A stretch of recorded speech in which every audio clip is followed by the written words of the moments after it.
Thank you, friends. Shabbat Shalom. Greetings to you all. I hope you have all had a pleasant week, and I hope everybody's solstice was awesome. We've now passed the shortest day of the year. And those increasing lights of the miracle of Hanukkah are always the reminder of increasing light coming back into the world. The candles have burnt down, the latkes have been devoured, the dreidels put away. Santa has come and visited, if not every house in the universe, at least Earth, although he has gone to Mars also, all in an evening. And friends, the light that burned on Christmas reminds us to be true to our own North Star, the star that leads you home, to where you are loved and nurtured and protected and safe, and reminds you all to follow your dreams.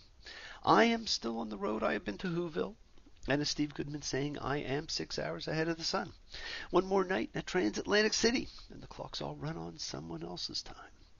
The streets run so close to the houses, but none of them run into mine.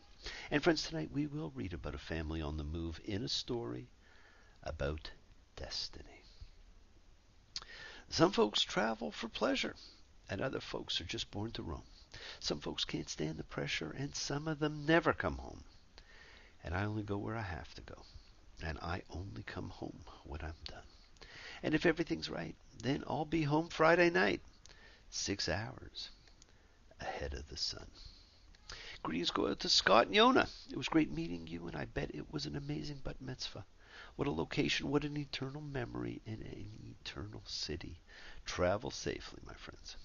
And of course, birthday wishes go to Yeshua ben Miriam, the Nazarite. 2014 and still going strong. And who could forget those great words? Tell me what you think about your friends at the top. Who'd you think besides yourselves the pick of the crop? And friends, in this season of dreams, I had two more season of miracle dreams myself. One that marked a major transit in my life. And while the content of that one escapes me right now, the message was clear. We have to learn not to do everything by ourselves. Trust others to do what they do while you do what you do. You cannot do everything by yourself, and you cannot be everything. The second involved luggage, a trip, lions and camels. And I was fortunate enough to have breakfast with Joseph the other day, who was able to unlock and decipher both dreams, and told me that the first was about my not putting enough faith in God, something we all have to monitor at times, and something again that points to our North Stars. And the second was about my emotional quotient. And both were Archimedes' aha eureka moments. Let's all take a minute at the end to say goodbye to that mad dog and Englishman, Joe Cocker. He will be missed, and yes, we all need a little help from our friends. Speaking of which, I was talking with a great friend of mine who'd received an invoice from one of her advisors, which was way, way beyond what had been quoted. And of course, the immortal words of Billy Preston came to mind. Why can't we be humble? Like the good Lord say, how man be so greedy? Why can't people stick to what they say? Or if there is a problem, pick up the phone and say so. Why do people lie? And as the world gets ready to mark the new year, Bruce and Ellen are safely floating through some delta, I am sure, absorbing more of the fantastic cultures and energies the Great Spirit shares and aligns. And you will see that a Jew boo is no different. We come from the same energy. Both are based on intention. Friends, we've reached the end of the Joseph Chronicles, and this is the great reveal. First by Joseph to his brothers, and then by the brothers to Jacob. Like in Genesis 45:3. And Joseph said to his brothers, Ani Yosef, I am Joseph. Is my father still alive? And his brothers were not able to answer him because they were terrified in front of him. Well, imagine how dumbfounded they must have been. Imagine the feelings when something you've lived your life believing turns out not to be true. Great reveals. These are the emotional responses that touch societal nerves. And it reminds me, now I saw another fantastic seasonal film the other night. One of those great Hallmark movies. I believe it was called Christmas Secret. And it was a series of incredible reveals affecting all of the characters in the film, spanning generations, and drawing them all into a closer sphere. The emotional catharsis was overwhelming. And can you picture the events and the catharsis as the brothers say to Jacob, Yosef, chi, ki. Joseph is still alive. 3 words, 4 syllables, to shatter a 22-year illusion. And Jacob has heart palpitations. How can he not? This is the emotion of the great reveal in this parsha. Vayegash, and he approached. Joseph had Benjamin arrested for stealing his cup, and friends, it was almost a replay of the Jacob curse during the Laban and the stolen teraphim incident, as the brothers condemn whoever stole the grail of Joseph. The man in whose hand the goblet was found, he shall become my slave, and you go up. And we keep getting these little insights into the nature and character of Joseph. He tells them he is a diviner. They should know he knows, and they accept that he would know. So do not lie. My friends, as Judah approaches Joseph, what we do not realize is this was the last test. Would the brothers allow the 2 sons of Rachel to be slaves?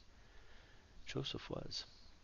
Would Benjamin now join him in that fate? This is the parsha of destiny.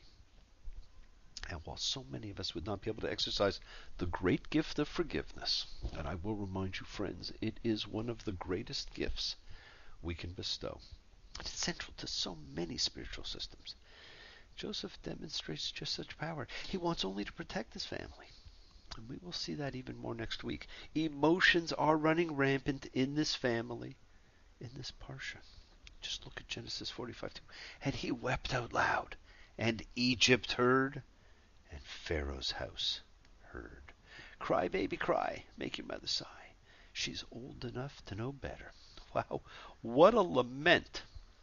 Either Pharaoh lived next door and the walls were extremely thin, or this was the loudest, most cathartic lament of all time. The capturing of the extreme emotional roller coaster relationships. The ultimate snapshot in the theater of life.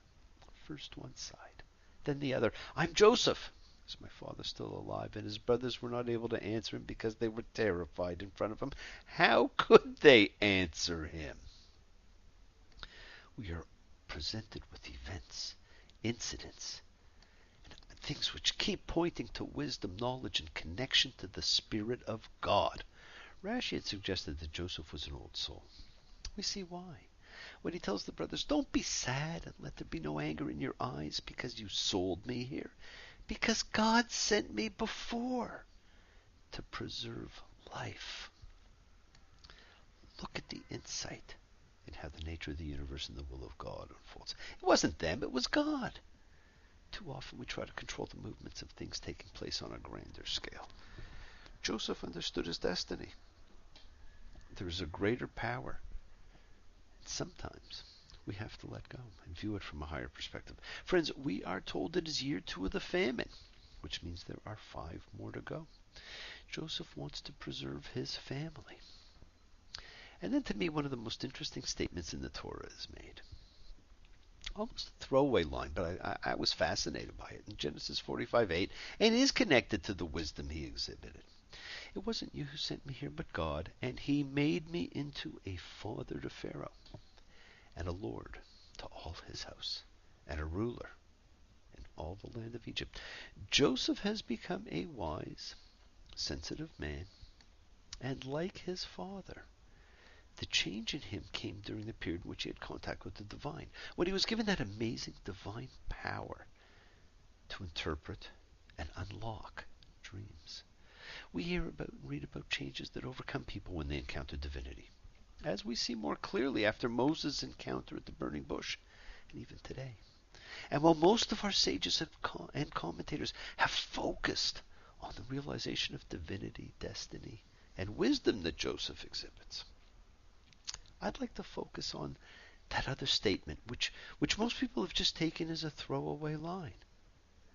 History always wants to know, who are these people? Did they exist?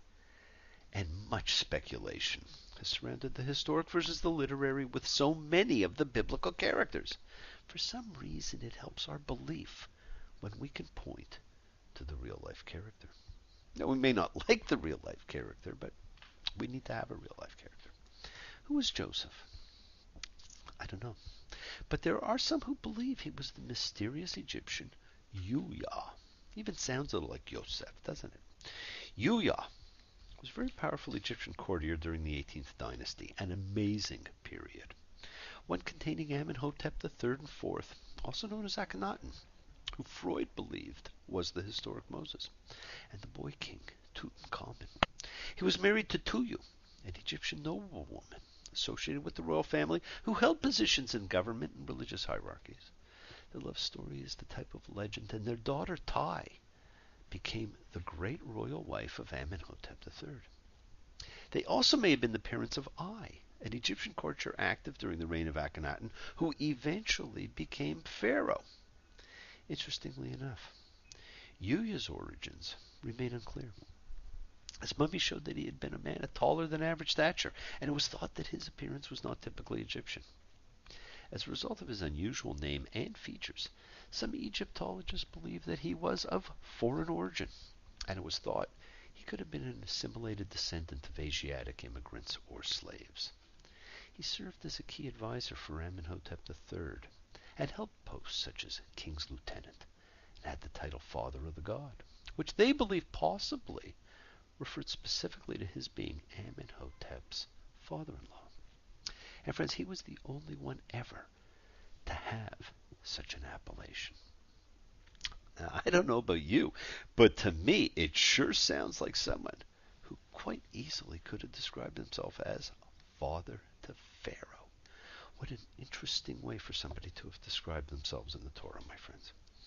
The Judaic connection to ancient Egypt is a fascinating one. We must not let either current prejudices or illusions of truth project onto ancient cultural connections. Whether Yuya and Joseph were one and the same, no one knows. And after his great reveal, when Joseph tells his brothers to go back to his father and say, God has made me a lord to all Egypt.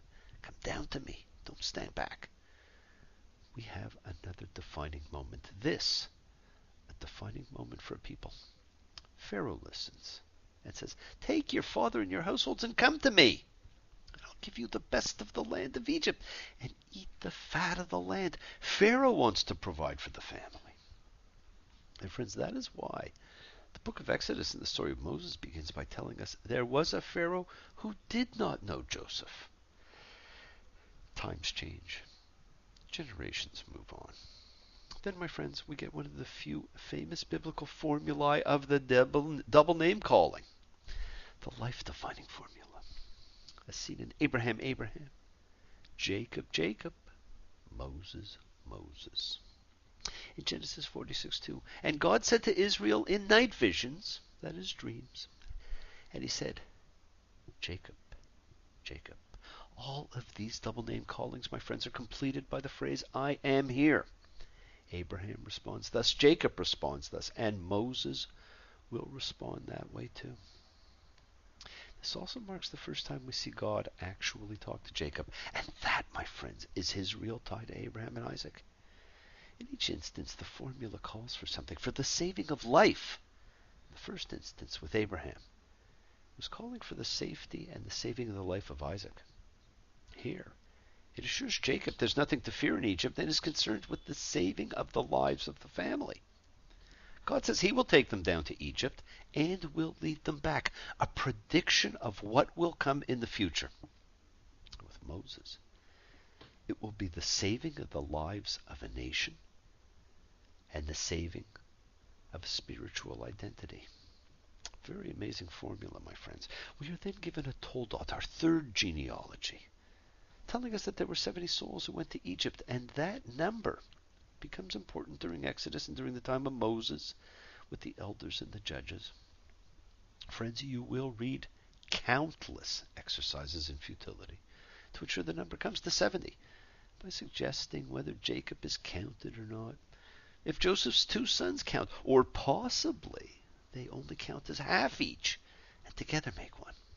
Don't get caught up in it. Remember, the minutiae can really bog you down. The biblical use of numbers is often simply symbolic approximation. 70 is a fullness, a large round number.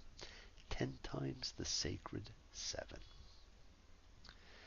As we approach the end of the Jacob era of history and the completion of the descent of the soul of man, We observed family dynamics comprising realistic impulses built on the sense of the psychological complexity of families.